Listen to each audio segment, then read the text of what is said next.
बिस्मिल्लाहिर्रहमानिर्रहीम। Today's topic of discussion is SK21 gynae का paper है and I hate gynaecology. Clear. तो question number 1 start करते हैं। ये MCQ आई थिंक सो ये मिस कैरेज से रिलेटेड है। इतना मिस प्रिंट MCQ है। बस आपको बता दूं कि 8 वीक ऑफ जेस्टेशनल एमेनोरिया है, प्रेग्नेंट है, जेस्टेशनल सैक है, लेकिन कोई फीटल कार्डिक एक्टिविटी नहीं है।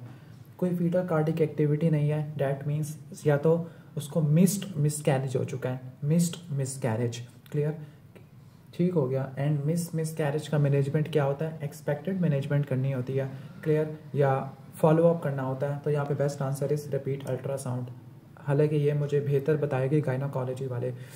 ग्रेविटा 3 पैरा 2 जेस्टेशनल एमेनोरिया 8 वीक्स का है और पर वजाइनल ब्लीडिंग है। मैंने बताया था कि अगर फर्स्ट ट्राइमेस्टर में ब्लीडिंग हो रही है, वजाइनल ब्लीडिंग हो रही है, तो 3 ही डिफरेंशियल्स आते हैं। Number 1 is miss carriage, molar pregnancy and ectopic pregnancy. Ultrasound के ऊपर जेस्टेशनल सैक है लेकिन कोई फीटल पोल नहीं है और फीटल कार्डिक एक्टिविटी नहीं है। अब ये मिस कैरेज भी तो हो सकता है, लेकिन मिस कैरेज में ब्लीडिंग मिस हो जाती है। क्लियर। तो एक बात नोट कर लेना कि जेस्टेशनल सैक है और how it can be threatened miss carriage. Threatened miss carriage में तो फीटल कार्डिक एक्टिविटी मौजूद होती है। भाई ये MCQ में मसले है, ये आपके कॉन्सेप्ट भी खराब करेंगे अल्ट्रासाउंड वाले, सॉरी मिस कैरेज वाले। मैं आपको एक जनरल फार्मूला बता देता हूँ, हालांकि मैं कोई एक्सपर्ट गायनोकोलॉजिस्ट नहीं हूँ। कि अगर आपने सबसे पहले मिस कैरेज के सिनेरियो में देखना है कि ब्लीडिंग हुई है या नहीं हुई। अगर नहीं हुई तो मिस कैरेज है, ब्लीडिंग हुई है तो आपने देखना है इंटरनल ओस को।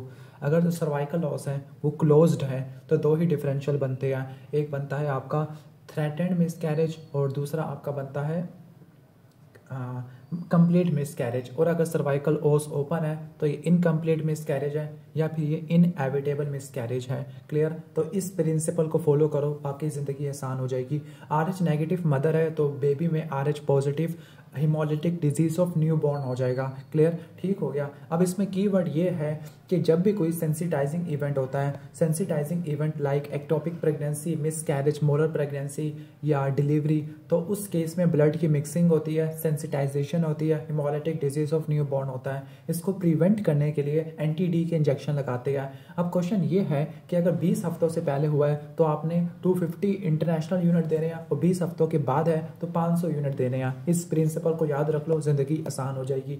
क्लियर। इसके बाद एक पेशेंट है जिसका लो BP है, सीवियर नोजिया और लोअर एब्डोमिनल पेन है। She is unstable. ओके। और एडिनिक्सल मैस 3/3 सेंटीमीटर का है। ओके, ठीक हो गया। इन शॉर्ट पेशेंट की रप्चर्ड एक्टोपिक प्रेगनेंसी है। डायग्नोसिस है ruptured ectopic pregnancy. Ectopic pregnancy की मोस्ट कॉमन साइट होती है एम्पुला और ये वो जगह है जहाँ पे फर्टिलाइजेशन भी होती है। वंस अगेन ये क्वेश्चन रिपीट हो रहा है। तो most common site of ectopic pregnancy is the ampulla of fallopian tube और ये रप्चर्ड अनस्टेबल एक्टोपिक प्रेगनेंसी है। इसके बाद एक पेशेंट को जेस्टेशनल एमेनोरिया है और एडिनिक्सल मैस है। वंस अगेन ये एक्टोपिक प्रेगनेंसी है और एक्टोपिक प्रेगनेंसी का ट्रीटमेंट क्या होता है? Medical is methotrexate and what is the mechanism of action? Dihydrofolate reductase inhibitor. 10 week pregnant patient है, CKD की पेशेंट है, हाइपरटेंशन है। क्लियर, ठीक हो गया। 10 वीक्स है यानी ये 20 वीक से पहले है, 20 वीक से पहले है। This is called chronic hypertension. और प्रेगनेंसी में कौन सी मेडिसिन आप देते थे? हाइपरटेंसिव मदर लव्स निफेडिपिन, मतलब हाइड्रोलजीन आप दे सकते हो, methyldopa, nifedipine, labetalol, but the main drug of choice is labetalol. And what is the mechanism of action of labetalol? Alpha and beta blocker. 12 week pregnant female है, abdominal pain और mild vaginal bleeding. ये तो confirm, दोबारा बता दूं, first trimester में vaginal bleeding हो रही है, molar pregnancy, ectopic pregnancy, miscarriage, ये 3 डिफरेंशियल है। अब उसका अल्ट्रासाउंड में स्नोस्टोम अपीयरेंस है। 12 हफ्ते इसकी जेस्टेशनल एज है लेकिन यूट्रस 18 हफ्तों का है। वंस अगेन यूट्रस में मैस है तो ये कंप्लीट मोल या स्नोस्टोम अपीयरेंस आपको देखने को मिलती है। And treatment of choice is suction curettage. 12 week pregnant female presented with abdominal pain. ये क्या MCQ रिपीट किए जा रहे हैं? तो ये कंप्लीट मोल का सिनेरियो है। अब एक बात रट्टा मारना, कंप्लीट मोल में फीटल टिश्यू नहीं होते। कंप्लीट मोल डिप्लॉइड होता है और इनकम्प्लीट या पार्शियल मोल ट्रिप्लॉइड होता है। 46, 69 ये रट्टा मार लेना। एक प्रेग्नेंट फीमेल है जिसका HB कम है और 32 वीक्स के ऊपर। अब प्रेगनेंसी में most common cause of anaemia is the just physiological anaemia of pregnancy, लेकिन उसका HB बहुत ज़्यादा कम है। क्लियर, ठीक हो गया। The most common cause of anaemia in pregnancy is iron deficiency anaemia. Clear. इसके अलावा अगर फैमिली हिस्ट्री पॉजिटिव हो तो आपने थैलासीमिया की तरफ जाना है। Next is 8 weeks of amenorrhoea है, यूरिन प्रेगनेंसी टेस्ट पॉजिटिव है लेकिन अल्ट्रासाउंड के ऊपर कोई सैक ही नहीं है। बीटा एससीजी का लेवल 1500 से कम है और मैस एडिनिक्सा के ऊपर है, एडिनिक्सा में है। अगर ये बीटा एससीजी 1500 से कम है, क्लियर, और पेशेंट हीमोडायनेमिकली स्टेबल है और फीटल कार्डिक एक्टिविटी नहीं है तो आपने मेडिकल मैनेजमेंट करनी होती है which is done by methotrexate. Clear. तो एक्सपेक्टेंट या मेडिकल मैनेजमेंट कब करते हैं? जब पेशेंट क्लिनिकली स्टेबल है, कोई एब्डोमिनल पेन नहीं है, हीमोपेरिटोनियम नहीं है, पैरोटिनाइटिस नहीं है, मैस 3 सेंटीमीटर का कम है, फीटल कार्डिक एक्टिविटी नहीं है, बीटा एससीजी 1500 से कम है, मोलर प्रेगनेंसी है, बीटा एससीजी का लेवल बहुत ज़्यादा है। मोलर प्रेगनेंसी का treatment always is suction curettage. Clear. एक पेशेंट प्रेजेंट हुआ है विद हेमीपैरेसिस, क्लियर, यानी स्ट्रोक हो चुका है और ब्रेन में कैल्सिफिकेशन और नेक्रोसिस है। पता लगा इन्वेस्टिगेशन में कि माइट्रल स्टेनोसिस। अब होगा क्या? माइट्रल स्टेनोसिस की वजह से लेफ्ट एट्रियम की इनलार्जमेंट होगी, जिसकी वजह से एट्रियल फिब्रिलेशन होगा, जिसकी वजह से एम्बोलिक स्ट्रोक होगा और स्ट्रोक में लीकोफेक्टिव नेक्रोसिस होती है, हार्ट के अंदर कोआगुलेटिव होती है, केजीएस टीबी में होती है, फैट नेक्रोसिस पेनक्रियाटाइटिस या ब्रेस्ट के ट्रॉमा में होती है। एक पेशेंट को चेस्ट पेन है, एमआई है, तो कौन सा कार्डिक बायोमार्कर रेज्ड होगा? तो 3 आवर्स की बात कर रहे हैं तो वो CKMB है। Best initial investigation of choice for MI ECG, क्योंकि वहां पर आपको ST सेगमेंट एलिवेशन या डिप्रेशन मिलेगा। 1 से लेकर 2 घंटे में मायोग्लोबिन कराते हैं, with in 4 hours CKMB, 4 hours के बाद ट्रोप्स कराते हैं। सेंसिटिव इज ट्रोपोनिन T और specific is troponin I and the gold standard is troponin I। Newborn baby का माइक्रोसेफेली है, रोकर बॉटम फीट है। माइक्रोसेफेली P से बन रहा है तो P से आप कहाँ पे जा सकते हो? पैटियो सिंड्रोम पे जा सकते हो। पैटियो के अंदर 13 का देखने को मिलता है। पैटियो को आपने याद ऐसे करना है, इसमें P's आते हैं बहुत सारे। ओके, ठीक हो गया। लाइक इसमें रोकर बॉटम फीट, माइक्रो ऑफ्थैल्मिया एक P आ गया, माइक्रोसेफेली इसमें P आता है, क्लेफ्ट लिप पैलेट ये आ गया, prosencephaly, polydactyly, plegia, polycystic kidney disease, omphalocele, तो 7-8 P आते हैं, ये रट्टा मार लेना। MI वाले पेशेंट में कोआगुलेटिव नेक्रोसिस होता है। अल्कोहलिक वाला पेशेंट है, उसको एपिगैस्ट्रिक पेन जो कि बैक में रेडिएट कर रहा है, क्लियर, तो ये पेनक्रियाटाइटिस है। पेनक्रियाटाइटिस में फैट नेक्रोसिस देखने को मिलती है। 10 बंदों का सैंपल दिया गया, इसको प्लस करके 10 से डिवाइड कर देना तो मीन आ जाएगा। ओके, इसके बाद एक रैंडमाइज कंट्रोल ट्रायल परफॉर्म किया गया है, क्लियर, ठीक हो गया। अब उसमें यह है कि जो 60 पीपल थे फ्रॉम 250 जिन्होंने प्लेसिबो लिया था, उनका स्ट्रोक हुआ और 30 को 30 people from the 250 have a stroke. तो वो पूछ रहे हैं रिलेटिव रिस्क क्या होगा रिलेटेड टू द स्ट्रोक। तो रिलेटिव रिस्क का फार्मूला है नंबर ऑफ इवेंट, कितने स्ट्रोक के इवेंट हुए 30 और टोटल कितने थे 250, तो 30 डिवाइडेड बाय 250, तो आंसर कितना आ गया? क्लियर। मतलब आपने क्या निकालना है? रिलेटिव रिस्क को निकालने के लिए incidence among exposed over incidence among non exposed, ये आपने इनका रेशियो निकालना है, क्लियर, ठीक हो गया। तो इस फार्मूले से निकालोगे तो ये 0.6 आ जाएगा। तो incidence among exposed over incidence among non exposed, clear. जो कोरियो कैंसर होता है, रीनल सेल कैंसर होता है, हेपेटोसेलुलर कैंसर होता है, तीनों लंग्स के पास जाते होते हैं। एक फीमेल है, कीमो ले रही है, उसको हेमरेजिक सिस्टाइटिस हो गया, this is due to cyclophosphamide, और इसको प्रिवेंट करने के लिए मेसना देते हैं। एक चाइल्ड कीमोथेरेपी पे उसको हिमाचूरिया हो गया। ये रिपीट क्यों कर रही है MCQ को? अच्छा, विनक्रिस्टिन से पेरिफेरल न्यूरोपैथी होती है, साइक्लोफॉस्फामाइड से हेमरेजिक सिस्टाइटिस होता है, सिस्प्लाटिन से नेफ्रोटॉक्सिसिटी होती है, डॉक्सोरोबाइसिन से डायलेटेड कार्डियोमायोपैथी होती है। एक फीमेल जिसके सेकेंडरी इनफर्टिलिटी है, ओलिगोमेनोरिया है, हिर्सुटिज्म है, PCOS है। What is the criteria of PCOS? तो उसमें रोटरडम्स क्राइटेरिया होता है जिसमें polycystic ovaries on the scan देखने को मिलता है। रोटरडम्स क्राइटेरिया के मुताबिक 3 में से 2 चीजें का होना जरूरी है। वो 3 चीजें कौन कौन सी है? Number 1 menstrual irregularities like oligomenoria, amenorrhea, clinical या बायोकेमिकल हाइपरएंड्रोजनिज्म, और अल्ट्रासाउंड के ऊपर पॉलीसिस्टिक ओवरीज होती है, ओवरी का वॉल्यूम 10 ml से ज्यादा का देखने को मिलता है। एक फीमेल जिसकी एज 50 से ऊपर है, एमेनोरिया है, हॉट फ्लैशेस है, एंजाइटी है, मेनोपॉज आ चुका है। मेनोपॉज के अंदर ईस्ट्रोजन का लेवल कम होता है, FSH LH का लेवल ज्यादा होता है। 53 ईयर ओल्ड लेडी जिसका स्ट्रॉन्ग फैमिली हिस्ट्री है ब्रेस्ट कैंसर और इस्केमिक हार्ट डिजीज की और ऑस्टियोपोरोसिस ऑस्टियोपोरोसिस की प्रोफाइलैक्सिस लेना चाह रही है, best answer is रिलैक्सोफिन।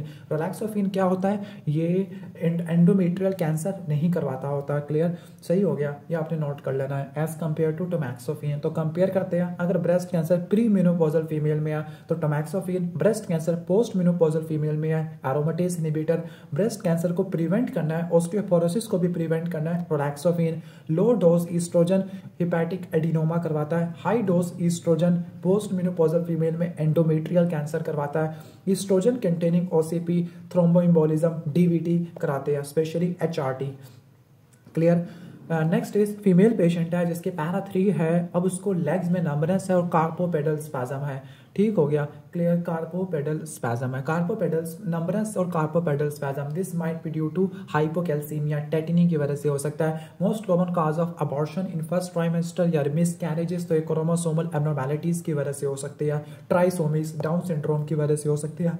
Female patient had miscarriage in second trimester है, अब फर्स्ट ट्राइमेस्टर में तो क्रोमोसोमल एब्नॉर्मैलिटीज और सेकंड के अंदर सर्वाइकल इनकॉम्पिटेंसी या एप्ला antiphospholipid antibody syndrome. A child while playing football collapse हो चुका है, पता लगा कि कोरोनरी आर्टरी का डाइसेक्शन है और थ्रोम्बोसिस है, यानी उसको मीडियम वेसल वास्कुलाइटिस है which is a Kawasaki disease. और इसमें क्राइटेरिया रट्टा मारना, fever for 5 days plus cream, C for conjunctivitis, R for rash, E for edema, A for adenopathy और M for mucosal changes like strawberry tongue। एक patient rehabilitation centre पे for 8 years, death हो चुकी है, yellow greasy liver है, yellow greasy liver, this is the hepatic steatosis, this might be due to alcoholic liver disease.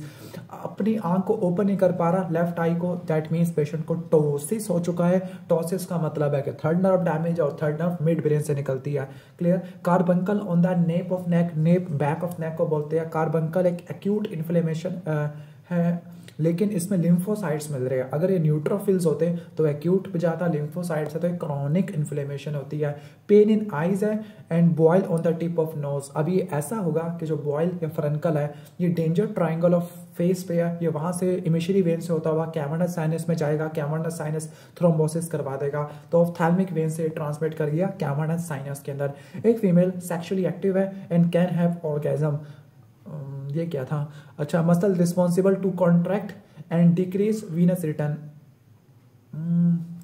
Orgasm देखे इसने okay, कौन सा मसल है जो कॉन्ट्रैक्ट करता है वीनस रिटर्न को कम कर देता है, levator Inai pelvic diaphragm venous return को कम करता है। एब्डोमिनल मसल तो वीनस रिटर्न को बढ़ाते हैं, लेकिन जो पेल्विक डायफ्राम है वो वीनस रिटर्न को कम करता है and this muscle is involved in the orgasm. Next is एक सब फर्टाइल कपल है, कंसीव करना चाह रहा है, उन्होंने ट्राई किया लेकिन सब फेल हो चुके हैं, तो क्लैमिडिया और गोनोरिया, स्पेसिफिकली क्लैमिडिया, क्योंकि क्लैमिडिया पेल्विक इन्फ्लेमेटरी डिजीज करवाता है, इनफर्टिलिटी करवा देता है। एक कपल गायनी ओपीडी में आया, 1 साल से ट्राई करेगा, इनफर्टिलिटी है। क्लियर। तो इनफर्टिलिटी या सब फर्टिलिटी कब लेबल करते हैं, मोर देन 1 साल तक अनप्रोटेक्टेड सेक्सुअल इंटरकोर्स किया जाए। एक patient comes to you with a complain of labour pain at 32 weeks of gestation और उसको वेजाइनल डिस्चार्ज भी है। अब प्री टर्म लेबर का मोस्ट कॉमन काज इनमें से वह है बैक्टीरियल वजाइनोसिस, ये प्री टर्म लेबर करवा देता है और इसमें off white foul smelling discharge देखने को मिलती है। Clear. Female patient primary gravida, एक दूर दराज के विलेज से आए with history of pelvic disproportion. X-ray पे पता लगा कि जो कॉन्जुगेट पेल्विस है वो 8 सेंटीमीटर, मतलब बहुत छोटा है, ये तो नहीं होने वाला पेल्विक डिलीवरी से। तो आप क्या करोगे, आप लोअर सेगमेंट सिजेरियन सेक्शन करोगे। क्लियर, ठीक हो गया, तो ये रट्टा मार लेना। अभी EM और EL का क्या मतलब है, EM का मतलब इमरजेंसी और EL का मतलब इलेक्टिव। इमरजेंसी क्यों नहीं, क्योंकि यहाँ पर इमरजेंसी नहीं है। इन TB which portion of genital track, तो TB साल्पिंजाइटिस करवाता है, फैलोपियन ट्यूब को इन्वॉल्व करता है। पेरेंट्स अपने बच्चों को लेकर गए गायनी OPD में कि सेकेंडरी सेक्सुअल कैरेक्टरिस्टिक्स और ब्रेस्ट 8 साल की उम्र में डेवलप हो चुका है, यानी ये प्रीकॉशियस प्यूबर्टी है। क्लियर। तो ये इडियोपैथिक प्रीकॉशियस प्यूबर्टी है, तो डॉक्टर पेरेंट्स को क्या बताएगा कि there is no satisfactory treatment, ये बताएगा। वाओ, ये तो फुल फ्लैज ही बता दी, बम फोड़ दिया। Patient present with PPH after complicated vaginal delivery और इंटरनल इलियक आर्टरी को लाइगेट कर दिया है। इंटरनल इलियक आर्टरी से यूट्राइन आर्टरी निकलती है, लेकिन अगर वो लाइगेट कर दिया है तो फिर ये ओवेरियन आर्टरी से ब्लड लेगा, क्योंकि आपस में इनका कोलैटरल होता है। इसके बाद नेक्स्ट एक पेरेंट है अपने बच्चे को लेके गया है, 7 साल की उम्र में पर वजाइनल ब्लीडिंग होना शुरू हो चुकी है और पेल्विस मैस है, यानी इन शॉर्ट के पेशेंट को प्रीकॉशियस प्यूबर्टी और abnormal menstrual bleeding, heavy vaginal bleeding is due to granulosa cell tumour, क्योंकि ये प्रीकॉशियस प्यूबर्टी करवाते हैं। एरोमेटेज एंजाइम ये वो एंजाइम होता है जो एंड्रोजन को कन्वर्ट करता है ईस्ट्रोजन के अंदर, और ये किस में होता है? ग्रैनुलोसा सेल्स में होता है। That is why granulosa cells क्या प्रोड्यूस करते हैं? ईस्ट्रोजन प्रोड्यूस करते हैं। जो थीका सेल्स होते हैं वो एंड्रोजन को प्रोड्यूस करेंगे, स्टिमुलेटेड बाय LH, एंड्रोजन जाएगा ग्रैनुलोसा सेल के पास। ग्रैनुलोसा सेल में एंजाइम कौन सा होता है जो उसको टेस्टोस्टेरोन में और एरोमेटेज से वो एस्ट्राडायोल में कन्वर्ट कर देता है। एक पेशेंट को UTI है लेकिन फीवर नहीं है, ओके। कल्चर पे पता लगा कि ग्राम नेगेटिव रॉड है with swarming motility this is specific for Proteus mirabilis, urease positive होता है। Women do abortion from thy, अब जाहिर है कि यहाँ से टेटनस करवा के आगे होगी, तो लॉक चा और मसल स्पैज्म है, तो ये क्लोस्ट्रीडियम टेटिनी की वजह से है, पुरपुरल टेटनस है ड्यू टू कंटामिनेटेड इंस्ट्रूमेंट। एक mother is a non case of cystic fibrosis is autosomal recessive. तो क्या होगा? What happened in the children? अगर फादर नॉर्मल है तो फादर नॉर्मल होने की वजह से सारे बच्चे कैरियर में कन्वर्ट हो जाएंगे। अगर फादर भी कैरियर में होता तो डिजीज होने के चांसेस थे। अब कॉर्टिसोल ग्लूकोज पे क्या करता है? कॉर्टिसोल ग्लूकोज के लेवल को बढ़ा देगा, यानी ये ग्लूकोनियोजेनेसिस को बढ़ा देगा, ग्लूकोज की यूटिलाइजेशन को कम कर देगा। तो कॉर्टिसोल क्या करेगा? ग्लूकोनियोजेनेसिस को, ग्लाइकोजिनोलाइसिस को बढ़ा देगा, प्रोटीन मेटाबॉलिज्म को बढ़ा देगा, ग्लूकोज यूटिलाइजेशन को कम कर देगा, लाइपोलाइसिस को बढ़ा देगा, एंटी इन्फ्लेमेटरी होता है, इम्यून सिस्टम को सप्रेस करता है, कैटेकोलामीन की रिस्पांस को मेंटेन करता है। एक मेल पेशेंट जिसका काइलोमाइक्रोन और ट्राइग्लिसराइड का लेवल काफ़ी ज़्यादा है, that means this is type 1 hyper chylomicronaemia, clear, and this can cause pancreatitis, clear. Next is which of the following is active form of thyroid? तो थायराइड हार्मोन की active form T3 होता है और ये free वाले जो होते हैं। Maximum concentration of thyroid hormone T4 होता है, लेकिन जो सर्कुलेशन में भी T4 होता है। फीटल ब्रेन डेवलपमेंट ये T3 से होती है और थायराइड की एक्टिव फॉर्म T3 होती है जो फ्री या अनबाउंड होती है, clear. Which of the following is most important source of cholesterol from liver to the peripheral tissue? Liver से पेरिफेरल टिश्यू में कोलेस्ट्रॉल को ट्रांसपोर्ट करना, तो ये होता है LDL होता है, यानी ये एंडोजीनस कोलेस्ट्रॉल को ट्रांसपोर्ट करता होता है। वैसे बेस्ट आंसर इज चलो LDL ही बनता है लीवर से पेरिफेरल टिश्यू, और पेरिफेरल टिश्यू से लीवर की तरफ HDL होता है। और एंडोजीनस टैग की बात करता है तो बेस्ट आंसर इज VLDL, और एक्सोजीनस टैग की बात करता answer is chylomicrons, clear. Which of the following is an important source of cholesterol for the cell? तो one second answer is LDL, जो लीवर से पेरिफेरल टिश्यू की तरफ लेके जाएगा। एक पेशेंट डायबिटिक वाला हिस्ट्री है और DKA है। DKA में क्या होता है? कीटोन बॉडीज का लेवल ज़्यादा होता है प्लाज्मा में, ग्लूकोज का लेवल भी ज़्यादा होता है और मेटाबॉलिक एसिडोसिस भी होता है। Complete hemi section of spinal cord है तो उसकी वजह से ब्राउन सैकवर्ड सिंड्रोम होगा। इप्सिलैटरल साइड पर upper motor neuron type of lesion और डोर्सल कॉलम की सेंसेशन गायब हो जाएगी, और कॉन्ट्रालैटरल साइड के ऊपर क्या हो जाएगा? स्पाइनोथैलेमिक ट्रैक की सेंसेशन खत्म हो जाएगी। हाइड्रोजन आयन की जो सिक्रेशन होती है फ्रॉम PCT वो बाइकार्बोनेट रिअब्जॉर्प्शन से कपल्ड होती है। एक female patient after delivery in far village from thy, अब वो लैक्टेट करना चाह रही है लेकिन नहीं कर पा रही, तो कौन सा हार्मोन डेफिशिएंट है जो लैक्टेशन कराता है? Answer is prolactin. एक prolong history of boy having raised intracranial pressure, okay. तो कौन सी मेडिसिन आपने नहीं देनी जो इंट्राक्रेनियल प्रेशर को बढ़ा देती है? Answer is propofol. Propofol intracranial pressure को बढ़ा देती है क्योंकि ये मेटाबॉलिज्म को इनहिबिट कर देती है, थोड़ा सा वेसोडाइलेशन करा देती है, तो प्रोपोफोल रेस्ट ICP में नहीं देना। फीवर विद चिल्स है और फीवर का पैटर्न 48 आवर्स है, that means this is tertian fever और क्रिसेंट शेप पैरासाइट है। अब जो 48 आवर्स का फीवर होता है ये वाइवेक्स और ओवेल में होता है, लेकिन इसने क्या है क्रिसेंट शेप पैरासाइट, तो ये फैल्सीपैरा में देखने को मिलते हैं। एक पेशेंट जिसको fever with rigors and chills है, ठीक हो गया, प्लाज्मोडियम वाइवेक्स का सिनेरियो है, तो इसमें आपने क्लोरोक्विन प्लस प्राइमाक्विन दोनों देनी है। तो प्राइमाक्विन देनी है क्योंकि इसका डिजीज रिलैप्स हो चुका है। एक फीमेल पेशेंट ग्रेविडा 3 पैरा 2 है, OPD में आई है 33 वीक्स पर, पता लगा कि पोस्टीरियर फोसा इनलार्ज है, cystic dilatation of 4th ventricle है और सेरिबेलर हेमिस्फीयर बना ही नहीं है। तो ये क्लासिकल ट्राइड है डैंडी वाकर मैलफॉर्मेशन का, क्लियर। फोर्थ वेंट्रिकल से डेवलप नहीं किया। गैस क्रोमेटोग्राफी ये मिक्सचर के लिए, विस्कस मिक्सचर के लिए इस्तेमाल होती है, वो कौन सा होता है, ये हमारे किसी काम का नहीं है। एल्बिनो पेशेंट के अंदर क्या होता है, एल्बिनिज्म वाले में टायरोसिनेस एंजाइम की डेफिशिएंसी होती है, जिसकी वजह से मेलानिन नहीं होता और आइरिस की पिगमेंटेशन नहीं हो पाएगी और विजुअल एक्यूटी डिक्रीज हो जाएगी due to cataract. Best answer is foveal hyperplasia, लेकिन वो तो फोवियल हाइपोप्लेजिया। नेक्स्ट इज एक पेशेंट को हाइपोग्लाइसीमिया है, हेपेटोमेगाली है, वॉन क्रिके डिजीज है, इसमें ग्लूकोज 6 फास्फेटेज एंजाइम की डेफिशिएंसी होता है। अगर ये मसल फास्फोरिलेज की बात करें तो ये मैकार्डल डिजीज है। Yellow stain on the diaper है, होमोजेंटिजेट ऑक्सीडेज एंजाइम की डेफिशिएंसी है, दिस कैन कॉज एल्केप्टेनूरिया, जिसमें urine turns black. Translocation in CML, तो ये 922 फिलाडेल्फिया क्रोमोसोम BCR ABL, इसकी ट्रांसलोकेशन होती है। 8-14 ये किस में देखने को मिलती है, बर्किट में देखने को मिलती है, क्लियर। 11-14 ये मेंटल में देखने को मिलती है। 14-18 ये आपको मेरे ख्याल से फोलिकुलर में देखने को मिलती है। एक पेशेंट का डिफिकल्ट विजाइनल डिलीवरी है और विजाइनल हीमाटोमा बन गया है ब्रॉड लिगामेंट पर। अब ब्रॉड लिगामेंट में यूट्राइन आर्टरी होती है, तो उसके डैमेज होने से हीमाटोमा बनता है, क्लियर, ठीक हो गया।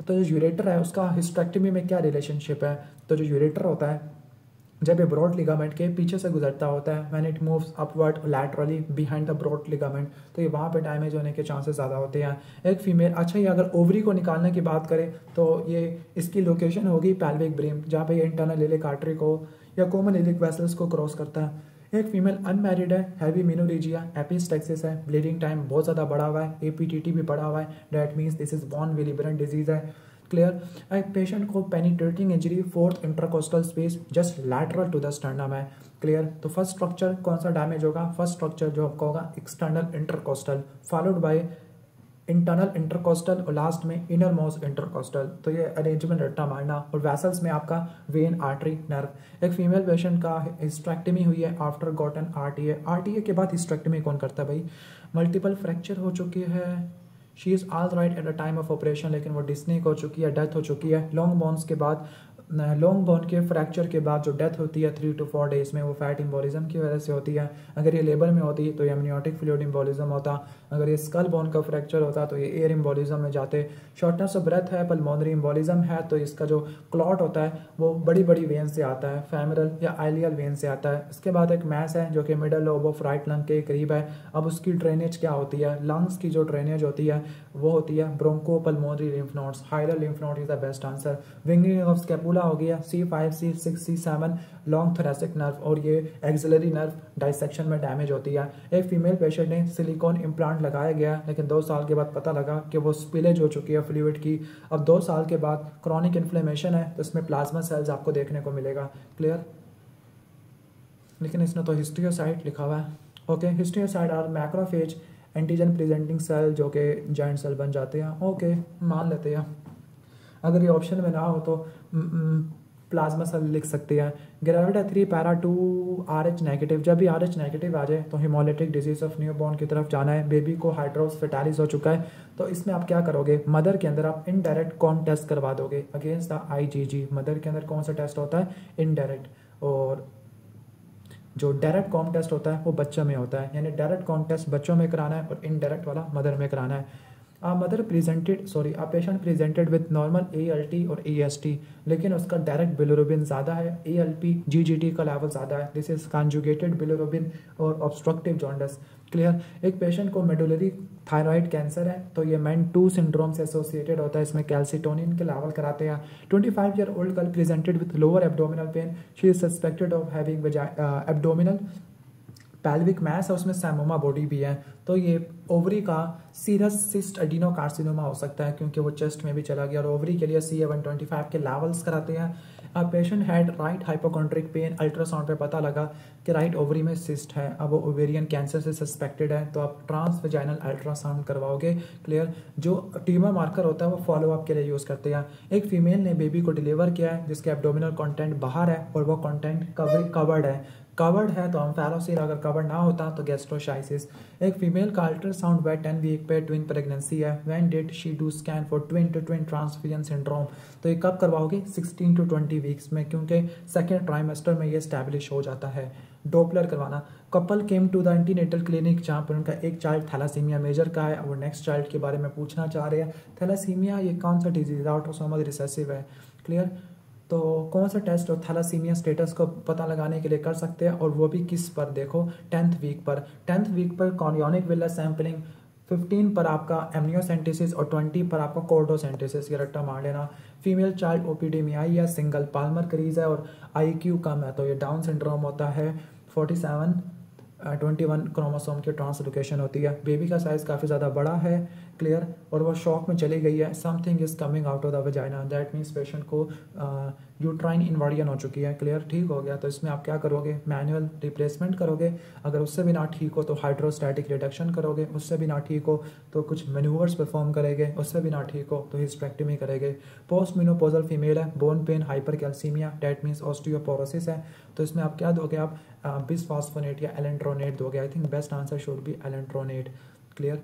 इसने तो कैल्सिटोनिन लिख दिया, जो I think so does not make sense. ELISA is used for, तो ये एंटीबॉडीज़ को चेक करने के लिए इस्तेमाल होता है, जो कि प्रोटीन्स होती है। जो अलाइजा, अब इसने फजूल सी थ्योरी लिखी हुई है, क्लियर। अब पेशेंट को सर्वाइकल कैंसर है, तो सर्वाइकल कैंसर 16, 18, 31, 33, 45 इनसे होता है। Absence of limbs amelia, it is due to lateral plate mesoderm, वो सही से बनी नहीं है। Renal volume is preserved, renal volume is preserved in which patient, ठीक है, मतलब किडनी बिल्कुल ठीक काम कर रही है, तो वो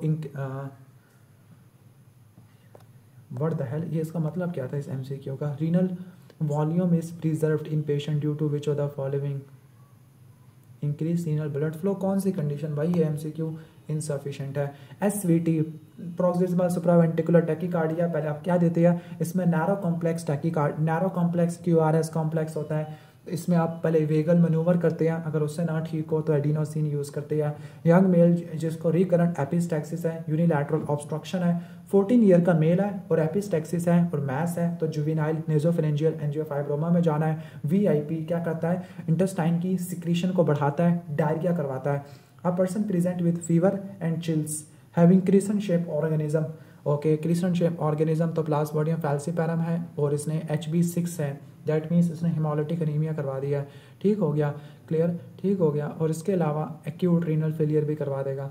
नेक्स्ट इज पेशेंट को RTA है, पोस्टीरियर डिसलोकेशन ऑफ हिप है, that means sciatic nerve damage हो जाएगी, क्लियर। इसके बाद नेक्स्ट है स्टारवेशन का बॉडी पे क्या इफेक्ट है। स्टारवेशन की वजह से कीटोन बॉडीज बढ़ जाते हैं। मैंने कहा था 3 कंडीशन है जिसमें कीटोन बॉडीज बढ़ती है, एक डायबिटीज, दूसरा स्टारवेशन और तीसरा अल्कोहलिज्म।